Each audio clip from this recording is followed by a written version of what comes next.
Nosso Senhor continua no banco dos réus. O julgamento pelos líderes religiosos, o julgamento de Jesus pelos líderes religiosos, agora dá lugar ao julgamento de Jesus pelos romanos. Pelos líderes religiosos, Jesus foi condenado sob a acusação de ser demasiadamente humano, sobretudo por sua blasfêmia. Pelos líderes romanos, Jesus será condenado por ser demasiadamente divino, como Filho de Deus, título dado ao imperador de Roma. Com os judeus havia se estabelecido a primeira instância, com os romanos a segunda instância. Judeus e gentios, judeus e romanos, estavam assim apresentando os seus vereditos sobre Jesus Cristo. Portanto, o texto desta manhã nos ensina que Jesus permanece no banco dos réus. Ele continua sob o juízo das criaturas, sob o juízo dos homens. E na passagem desta manhã, há 4 ensinos bastante relevantes a nós. E todos esses ensinos estão ligados às mazelas incapacitantes dos homens, às incapacidades humanas, aos pecados dos homens, à insubordinação humana, a corações e visões obtusas. Tratam-se inclusive de advertências agudas, que não podem, não devem ser ignoradas por aqueles que desejam ser fiéis a Jesus Cristo. O primeiro ensino é que o abandono da verdade compromete a justiça. O abandono da verdade compromete a justiça. Assim diz o primeiro versículo. De manhã bem cedo, os chefes dos sacerdotes com os líderes religiosos, os mestres da lei, todo o sinédrio chegaram a uma decisão. Amarrando Jesus, levaram-no e o entregaram a Pilatos. A noite havia passado, meus irmãos, e a noite de um julgamento inusitado, incomum, na residência do sumo sacerdote. Ali já se buscavam provas contra Jesus. O processo está completamente invertido. Jesus está preso sem provas cabais. Você vai recordar, quando Jesus está diante do sumo sacerdote, que eles estavam à procura de pessoas que pudessem dar algum testemunho contra Jesus, mas nenhum dos testemunhos era plausível. Mas eles continuavam buscando pessoas que pudessem levantar alguma hipótese contra Jesus. E o dia amanhece agora. O texto diz que eles chegaram a uma decisão, mas eles chegaram a uma decisão muito antes dessa decisão. Eles já haviam abandonado a verdade. A justiça já estava comprometida. A decisão deles não foi fruto de alguma coisa cabal que tivesse de fato surgido. Inclusive as provas foram mudadas, foram alteradas. Colocaram na boca de Jesus algo que de fato ele não havia dito.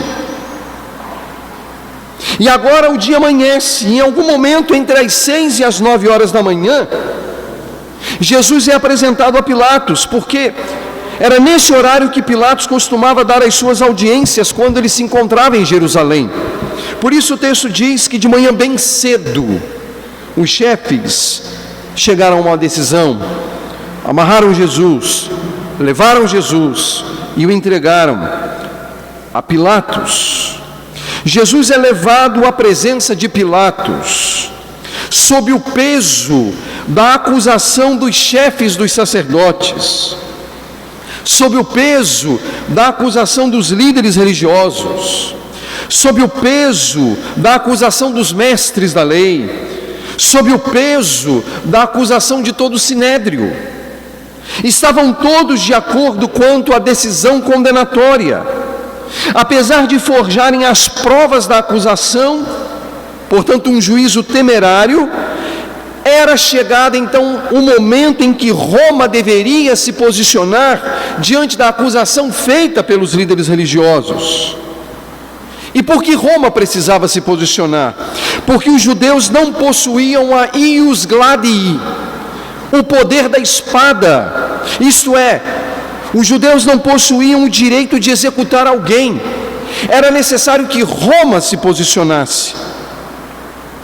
Mas, meus irmãos, é interessante que o escrúpulo dos principais sacerdotes lhes impediu de entrar no pretório, local em que Pilatos, um gentio, se hospedava quando ia a Jerusalém.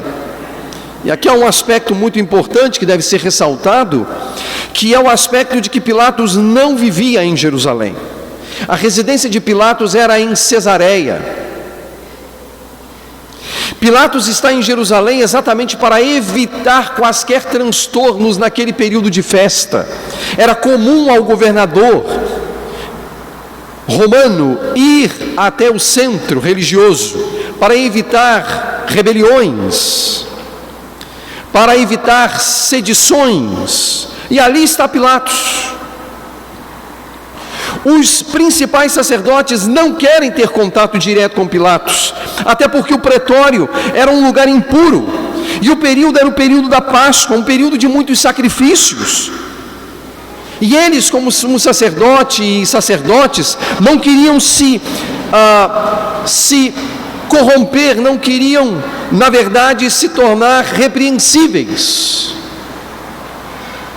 E isso é irônico, porque aqueles sacerdotes buscavam manterem-se puros para os sacrifícios de animais, mas não tiveram escrúpulos para sacrificar o Cordeiro de Deus.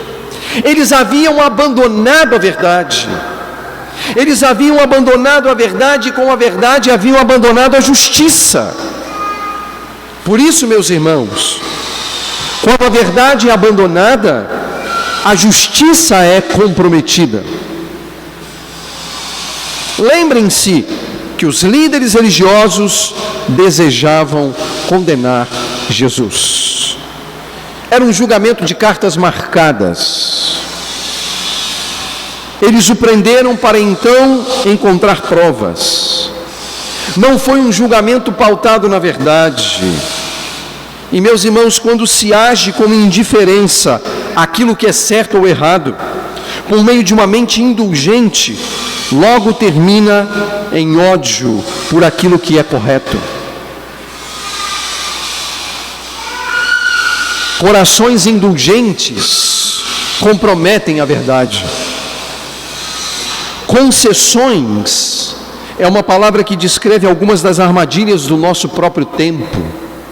Por fazermos concessões, comprometemos a verdade e, consequentemente, comprometemos a justiça.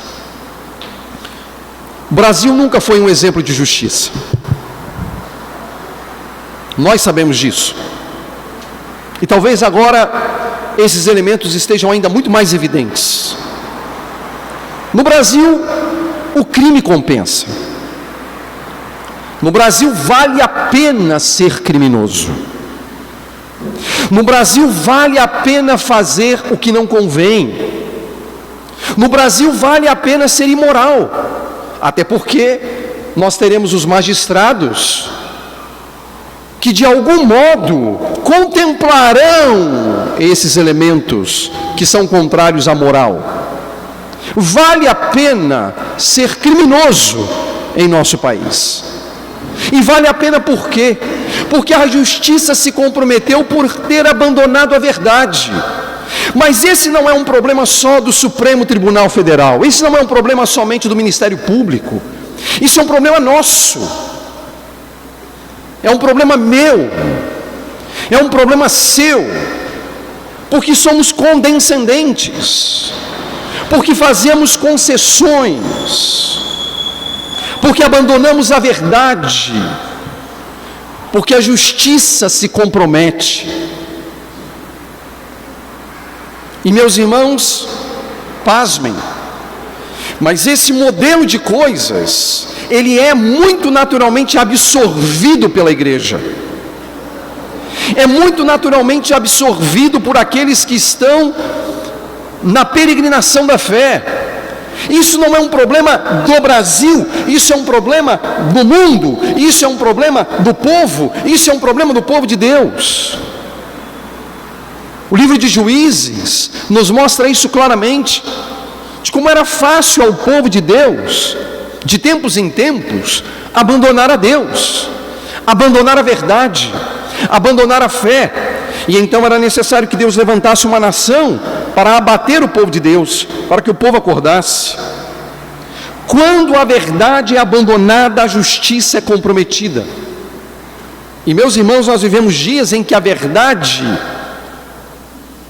ela é questionável, porque ela está de acordo com a mentalidade de cada um. Vivemos num tempo de pós-modernidade, onde a sua verdade pode ser distinta da minha.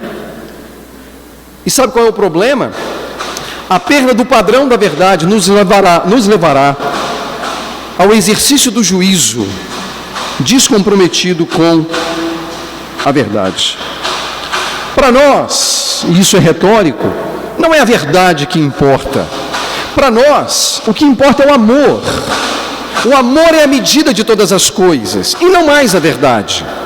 Nós julgamos por causa do amor, mas um amor descomprometido com Deus, um amor descomprometido com a verdade, e então fazemos as nossas escolhas e pecamos.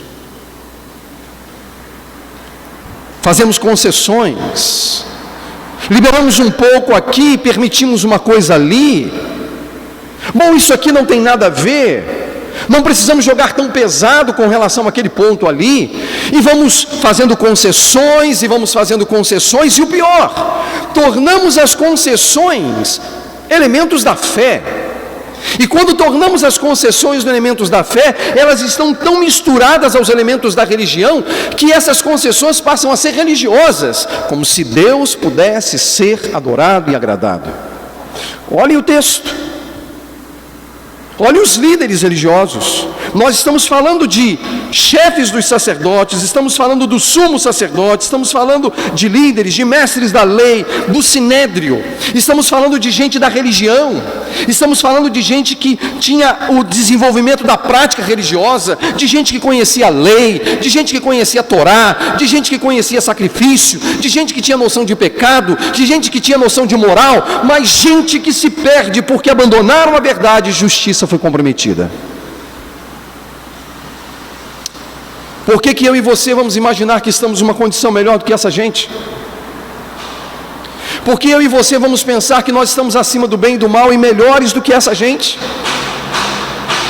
O que te garante que de fato a nossa condição é melhor? O que nos garante que a nossa maneira de refletir e de pensar sobre as coisas é a verdade? Quando a verdade é abandonada, a justiça é comprometida. E a gente não pode esquecer disso. O segundo ensino que temos aqui nesse texto fala-nos que o ceticismo não é uma posição intelectual. Ceticismo não é uma posição filosófica. O ceticismo é um problema moral. O cético tem um problema moral. Você é o rei dos judeus? Perguntou Pilatos. Tu dizes, respondeu Jesus. Os chefes dos sacerdotes o acusavam de muitas coisas. Então Pilatos lhe perguntou novamente: você não vai responder? Veja quantas coisas o estão acusando. Mas Jesus não respondeu nada. E Pilatos ficou impressionado. Diante de Pilatos, na chamada Fortaleza Antônia, se estabelece o tribunal de segunda instância. Roma, que dominava a região, poderia dar agora o seu selo de morte, o seu veredicto contra Jesus.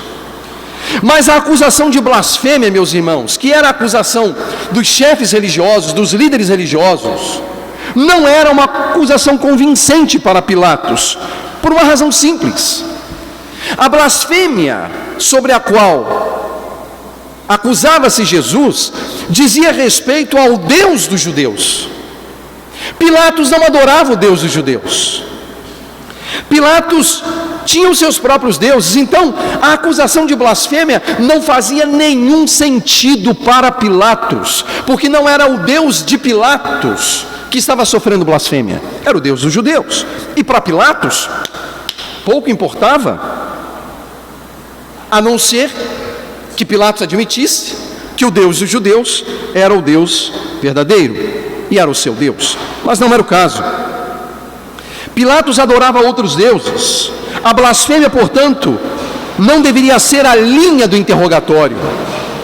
Esse não poderia ser um motivo para condenar Jesus.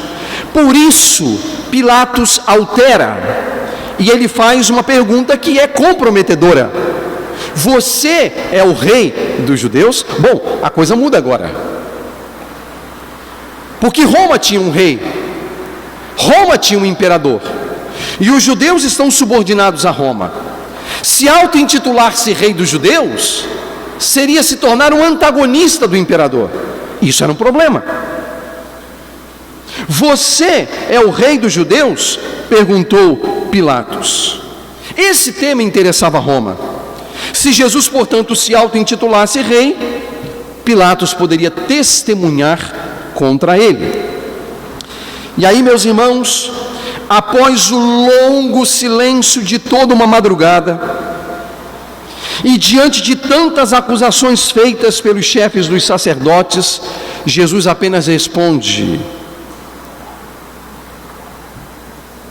tu dizes, ou você é quem diz, ou essas palavras são suas, e volta a calar-se.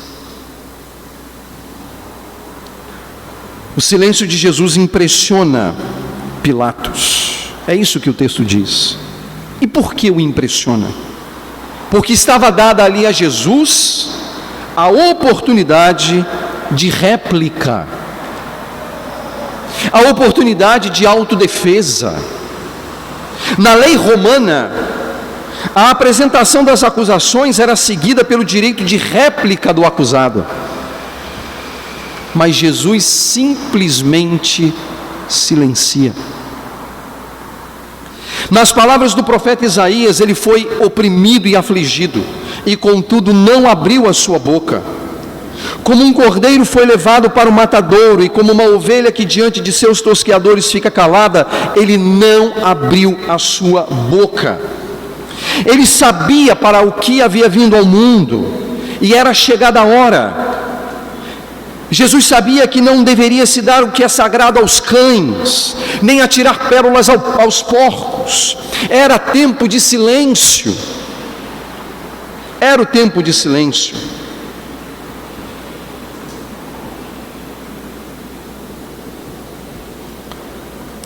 É de impressionar o ceticismo de Pilatos. E isso fica evidente que o ceticismo não é uma questão intelectual ou filosófica, como muitos afirmam, mas uma questão moral. Pilatos tinha interesses por detrás de sua pergunta.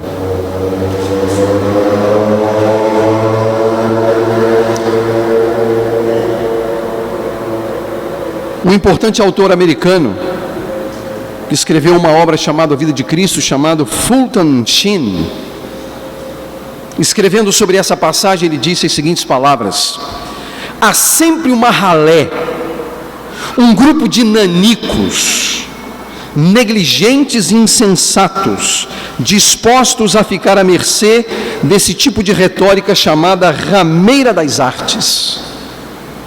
As pessoas podem ser enganadas por falsos líderes. Os mesmos que gritam hosana no domingo podem gritar crucifica-o na sexta.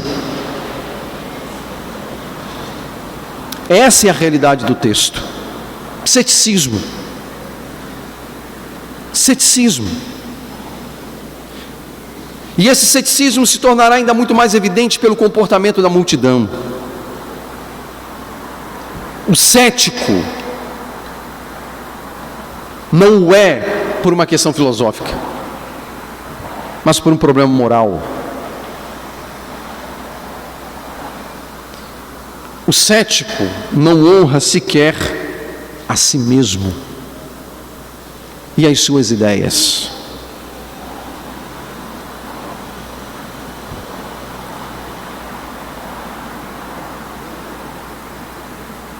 Há sempre um grupo de nanicos, negligentes, insensatos, dispostos a ficar à mercê desse tipo de retórica chamada rameira das artes. Esse texto não foi escrito agora. Esse texto é um texto da década de 50, portanto há mais ou menos 70 anos.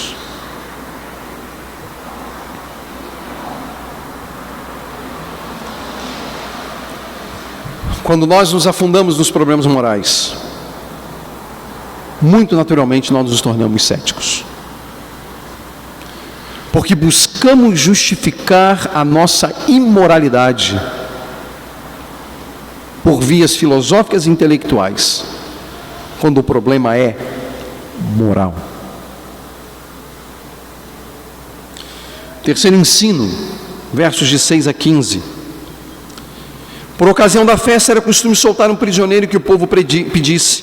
Um homem chamado Barrabás estava na prisão com os rebeldes que haviam cometido assassinato durante uma rebelião, e a multidão chegou e pediu a Pilatos que ele fizesse o que costumava fazer.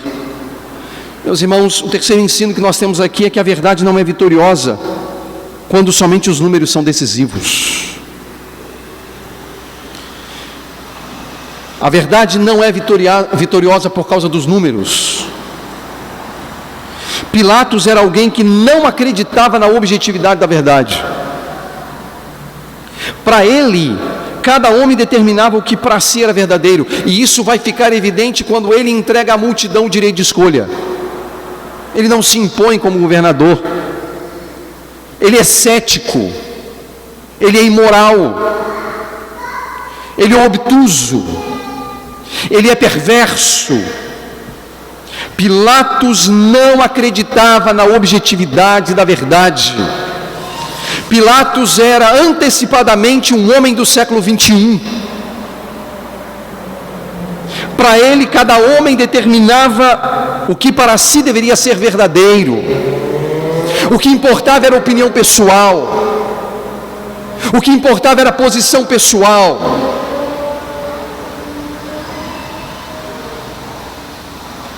Ele não possuía nada que incriminasse de fato Jesus. Havia ali uma tensão entre o direito romano e aquilo que nós conhecemos como vox populi, que é a voz do povo.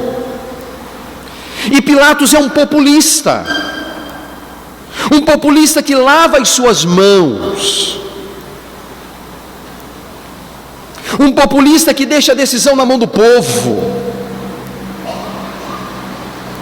que não se impõe,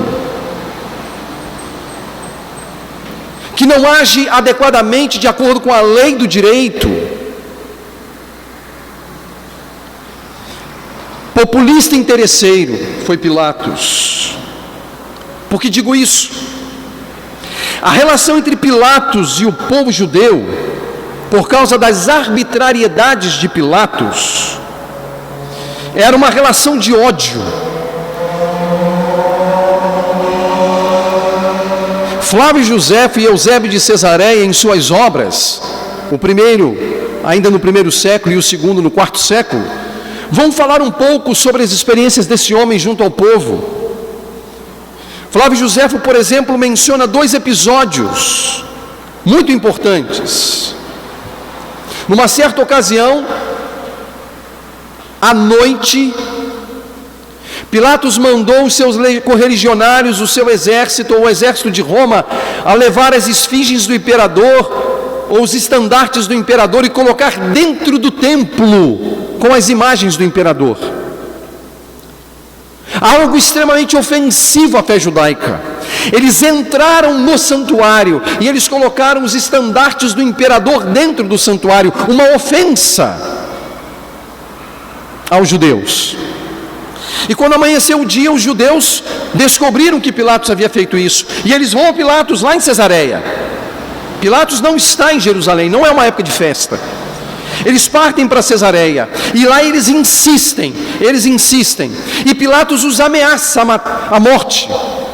Manda os soldados cercarem os judeus que haviam ido para lá, para reivindicar um direito religioso. Ameaça os judeus de morte.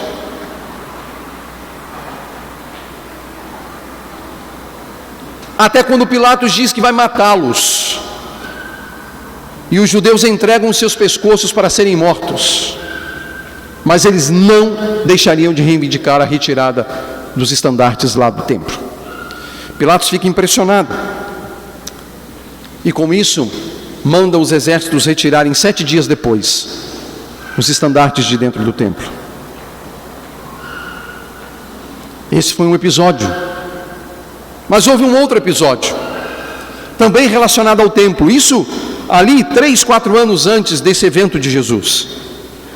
Pilatos invade o templo, rouba os bens do templo, com o propósito de obter recursos para a construção de um aqueduto, que pudesse levar água para o povo. Os bens do templo são saqueados por Pilatos. Mais uma vez os judeus se insurgem contra Pilatos. Só que dessa vez, muitos judeus são mortos pelos exércitos de Roma. Portanto, a relação era de ódio. A atitude, portanto, de entregar a decisão ao povo, talvez fosse uma tentativa política de diminuir as tensões entre Pilatos e o povo. E isso, meus irmãos, pode até ser inferido do fato de que o prisioneiro, observem isso, o prisioneiro apresentado como alternativa a Jesus, era comprovadamente alguém que havia se insubordinado a Roma. Barrabás possuía contra ele provas robustas. Ele era alguém que havia se levantado contra César e que dizia aos judeus que não deveriam pagar impostos a César. Portanto, era um crime hediondo e de morte. Barrabás, portanto, era um malfeitor, líder de uma sedição contra Roma, que havia proclamado que os judeus deveriam se insubordinar. Inclusive, muitos morreram por causa da rebelião liderada por Barrabás. Mas quem é oferecido como alternativa a Jesus? Esse homem Barrabás. Esse homem Barrabás. Mas há uma ironia aqui. Uma ironia. Há 2 Jesus. Jesus chamado Barrabás, pois este era o seu nome, e Jesus de Nazaré. Barrabás significa filho do Pai. Jesus, filho do Pai. Diante de Jesus, filho de Deus. O perverso e o Messias, o ímpio e o santo.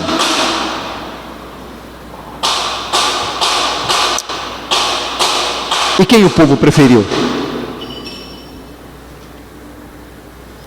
Eles preferiram o perverso ao santo, o ímpio ao santo. Deram a Barrabás uma anistia do tipo pascal. Crucifica-o! Esse era o grito de uma multidão ensandecida, motivada por líderes religiosos cegos.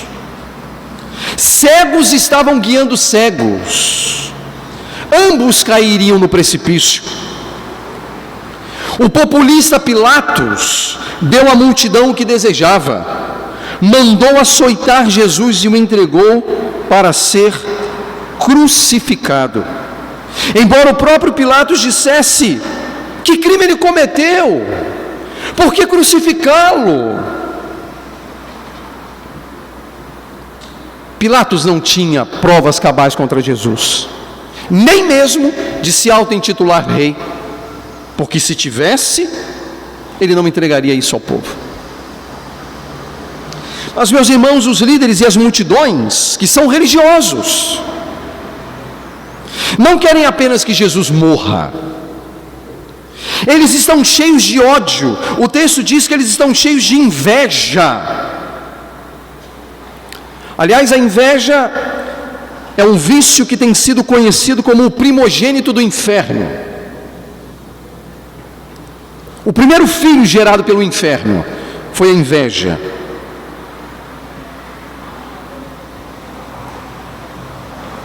Eles querem colocá-lo no madeiro. E eles querem colocá-lo no madeiro fora do acampamento, isto é, fora dos muros de Jerusalém. Por que digo isso? Deuteronômio 21, à luz de Gálatas 3, e Êxodo 29, à luz de Hebreus 13, mostra que morrer, ser colocado no madeiro e fora do acampamento, seria um sinal de que aquele homem seria excluído da aliança com seu povo. Morrer na cruz e fora do acampamento significava um sinal de que Deus havia rompido o pacto e a aliança com ele,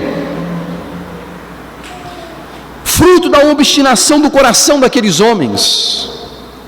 Seria um sinal de que aquele homem de Nazaré era blasfemo e que se intitulava Rei dos Judeus, estava sendo abandonado pelo próprio Deus. Isso nos leva a pensar, meus irmãos, dentro desse contexto de que a verdade não é vitoriosa por causa da maioria. É que de fato a Vox Populi não é a Vox Dei. A voz do povo não é a voz de Deus. Não sejam bobos de achar que Deus vai com a maioria. Não, Deus não vai com a maioria. Deus vai com a minoria. Deus sempre falou de um rebento, Deus sempre falou de remanescente. Deus sempre falou que muitos são chamados, mas poucos os escolhidos. Não é maioria. Os números não determinam a verdade. A maioria nem sempre está certa. A verdade não é vitoriosa quando somente os números se tornam decisivos. Observem isso. A primeira eleição da história do cristianismo estava errada. O povo escolheu um malfeitor. Não é porque todos dizem que é verdade. E ir em uma direção apenas porque a maioria está indo é sinal de insensatez. Não é uma questão de maioria, é uma questão da verdade e da justiça. A voz do povo não é a voz de Deus. Então cuidado se você é do tipo tendencioso pelo viés da maioria. Cuidado. Há bons exemplos bíblicos de que não é a maioria. Isso não significa que uma maioria não possa percorrer o caminho da verdade. Não é isso. Mas ela precisa percorrer o caminho da verdade. O problema é que nem sempre percorre. Nem sempre percorre.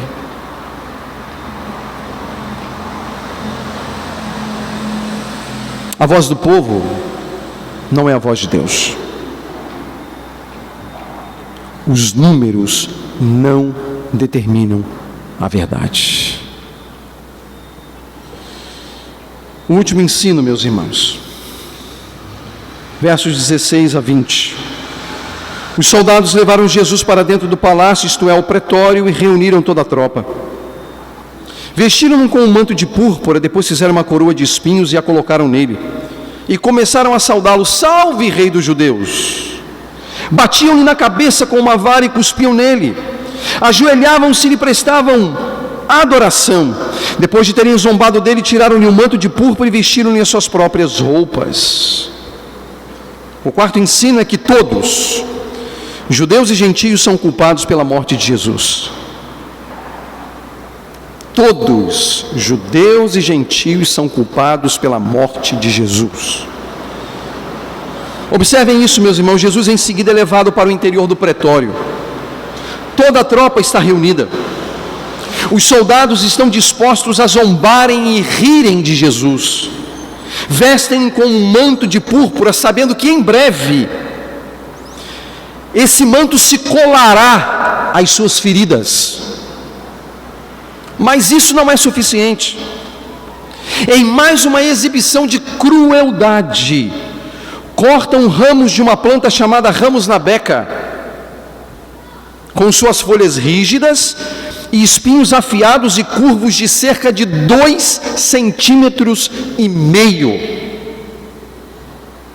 Uma coroa será preparada para coroar a cabeça do rei. Ela será encravada em sua cabeça. Ele agora sente as dores, muitas dores. Vestido com toda a indumentária real, ouve-se vozes dizendo: salve, rei dos judeus! Salve, rei dos judeus! Só que enquanto gritavam, alguém estava ali ao lado e batia-lhe na cabeça com uma vara, a mesma cabeça cuja coroa de espinho de 2,5 centímetros para cada espinho estava encravada. Batiam-lhe em sua cabeça, o sangue escorria do seu rosto, sua visão estava agora turva. A cada golpe contra o nosso Senhor, os espinhos estão afundando em sua pele, estão tocando em seu crânio. Ali próximo estão 2 legionários, cada um deles com um flagrum nas mãos, com cabo de madeira, dos quais pendiam algumas tiras de couro com objetos cortantes amarrados às pontas, normalmente metais e ossos, conhecidos como escorpiones. Batem-lhe na cabeça, cospem nele, e ele é chicoteado. O seu corpo está sendo dilacerado. Jesus está fraco demais para protestar, mas ainda não é a hora da sua morte. A agonia ainda não acabou. Ainda lhe faltava o ato final da crucificação. Judeus e gentios agora, ironicamente, eram parceiros na condenação de Jesus. Parceiros na condenação do Senhor.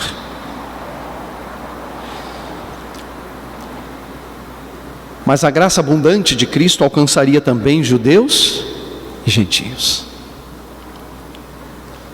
Ambos eram culpados pela morte do Senhor. Inimigos estavam juntos em uma causa comum. Foram essas as palavras de Pedro e de João em sua oração, após serem soltos pelo Sinédrio, lá em Atos, capítulo 4. De fato, Herodes e Pôncio Pilatos reuniram-se com os gentios e com o povo de Israel nesta cidade, para conspirar contra o teu santo servo, a quem ungiste. Meus irmãos, a culpa da morte de Jesus não é uma culpa apenas dos judeus, viu? A história, ela gerou um discurso de aproximadamente 12.000 anos de perseguição aos judeus, como atribuindo plena culpa aos judeus e exclusiva culpa aos judeus pela morte de Jesus. Não sejamos insensatos. Não sejamos insensatos. Os judeus tiveram culpa sim, mas nós tivemos também. Alguém pode indagar: mas eles disseram, pastor, caia sobre nós o seu sangue. Sim, mas e quem disse que uma meia dúzia possa representar uma nação inteira? Sobretudo porque Ezequiel disse que agora a alma que pecar morrerá, já não será mais a geração dos pais dos filhos. E Ezequiel disse isso muito tempo antes dos judeus dizerem aquilo. E o que dizer das palavras de Jesus na cruz sobre eles, quando diz: Pai, perdoa-lhes, porque não sabem o que fazem. Então nós valorizamos, caia o seu sangue sobre nós, mas não valorizamos: Pai, perdoa-lhes. Então não sejamos insensatos. Judeus são culpados, mas não são os únicos culpados. Nós somos culpados do sangue de Jesus.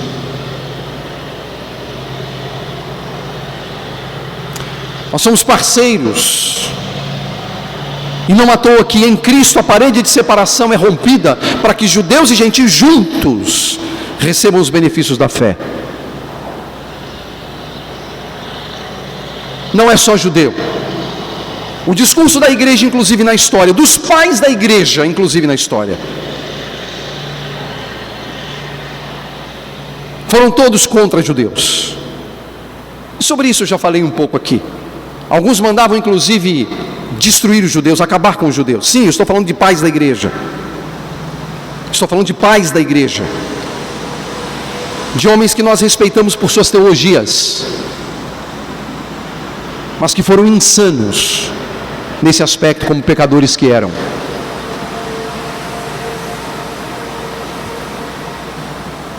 Lutero, sim, o reformador, em sua obra, e está disponível em português para quem quiser ler, dizia que teria que se destruir os judeus, queimar as suas sinagogas.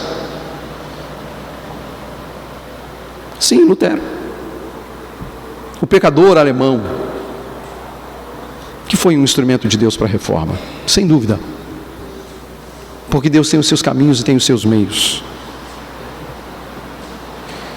A culpa não é somente dos judeus. Olha os romanos aqui. Gentios estavam juntos, eram parceiros. Parceiros na condenação de Jesus. O que Cristo passou, passou por nós, judeus e gentios, para que Ele também, pelo poder do seu sangue, salvasse judeus e gentios. E nisso está a glória do Evangelho. Se judeus e gentios se uniram para matar Jesus, a morte de Jesus une judeus e gentios. Essa é a glória do Evangelho. Somos participantes da graça e das alianças que Deus concedeu aos judeus. Por isso somos chamados filhos de Abraão, se cremos com a mesma fé de Abraão. Estamos vinculados à fé daqueles antepassados. Olhamos para a galeria de fé de Hebreus 11 e o que vemos lá? Pessoas às quais devemos imitar pelo percurso da fé. Judeus e gentios se tornaram parceiros na condenação de Jesus. Judeus e gentios tornaram-se parceiros para matar Jesus.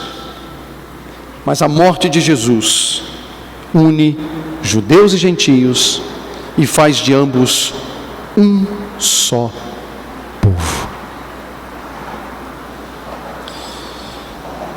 Para encerrar, meus irmãos,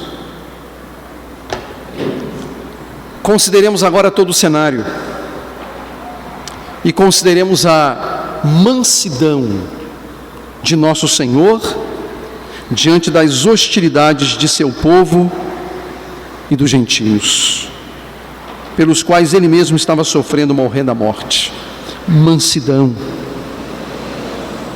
Diante de todo o cenário caótico, Jesus foi uma ovelha muda perante os seus tosqueadores. Ele não levantou a voz, ele não convocou o exército celestial, ele simplesmente se entregou à vontade do Pai. É preciso seguir os passos de Jesus. Nós que por coisas infinitamente menores perdemos a paciência, reclamamos, esperneamos, pecamos. Aprendamos com Jesus sobre mansidão. Que a nossa atitude seja a mesma de Cristo Jesus, como disse Paulo em sua carta aos Filipenses, capítulo 2. Mansidão, meus irmãos, diante das hostilidades da vida. Que o Senhor nos abençoe, meus irmãos, de modo a entendermos e crermos naquilo que Deus Pai providenciou-nos por meio de Jesus. Que Ele nos livre de nós mesmos e da obstinação de nossos corações. Seja a verdade o nosso cinto, a justiça a nossa couraça, a fé o nosso escudo. Seja o seu sangue por meio da fé o efetivo pagamento pela culpa do nosso pecado, para que, justificados pela fé, tenhamos paz com Deus, por meio de nosso Senhor e Salvador, Jesus Cristo. A quem seja a honra, a glória e o louvor pelos séculos dos séculos. Amém.